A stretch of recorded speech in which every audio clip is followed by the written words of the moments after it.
Shane 400 par was a good score before the delay. Came back out here as cold as it was. How would you assess how good of a round it was given the conditions today? Yeah, it was pretty good. I mean, I was going quite well, obviously, before the delay, but it got really bad towards the end, and it was quite tough. And you know, we came back out. The wind is not blowing strong, but the ball's just going nowhere, and it's just cold and kind of tough. And I was happy. I made a couple of really nice saves coming in there, and I'm pretty happy with my day's work. This is a golf course that's not meant to be played in cold and in dampness the way that it is. Easy to say, yeah, it's a longer golf course. Is there anything else to this golf course that makes it tricky when we're playing in conditions that we're not accustomed to it? No, I just think it's a mental factor of trying to get to tell yourself that the ball's just going like 20 yards shorter. You know, you're standing there from 190 and normally you'd be able to push a 7-iron there and you have to hit 5-iron. So it's kind of, mentally it's quite challenging to tell yourself that sometimes.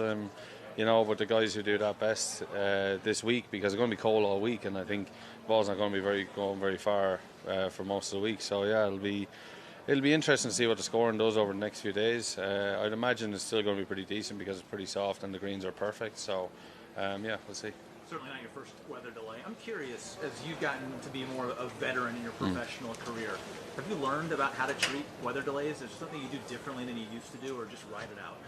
Yeah, you just ride it out. It's one of those where, I mean, the older you get, the more you realise, like, just don't let it affect you. Just kind of go in and chill out. And I'm lucky I have a couple of friends here with me this week, and we went out to my car in the parking lot, and we hung there for about 2 hours. So warmed up because it was very cold. But yeah, you kind of just get used to it as the years go on. It'll be a nice Irish summer out here the rest of the weekend. Keep playing well. Yeah, thank you. Thanks, Jay. Yeah, kind of expected you in short sleeves, right? No. I wasn't even dressed very well today. It was very cold. And my hands were as cold as they've been in a while. It's one of those where you had to kind of try and warm up your hands somehow before every shot, because you lose the feeling in them, and especially when you're trying to hit soft shots or chips and putts, it's kind of your touch kind of goes a little bit. But yeah, I dealt with it okay, as I normally do in bad conditions. But yeah, I don't enjoy it, but I did. What was the highlight of your round? I think my birdies on 17 and 18 after making bogey on 16, I think kind of kept me going, because it was playing very tough at the time, and to be 5 under through 9 out there was like a big head start on the field. And I obviously didn't play the front 9. I played the front 9 and 1 over, but still, that's not overly bad golf for the day that was in it. Shane, usually the challenge of this event is obviously the crowds and the fans and the environment, but now you have the added challenge of the weather as well. How do you balance it all in your head? Yeah, look, I've been out here long enough to know that, each week is different, and you get, good, bad, and different weather. If anything, it's more disappointing because the atmosphere is not as good as it normally is, with everyone being so cold and wrapped up, and I'm sure there's less drink been taken out there as well, because it's not exactly nice weather to have a cold beer in your hands. But it's it's one of those where you just have to deal with whatever comes. And I think the weather's going to be nice tomorrow, not great Saturday, and then nice again on Sunday. So, but it'll still be cold all week. We'll see what happens. And is there something in particular you've been working on in your swing or in your game right now that's kind of led you to?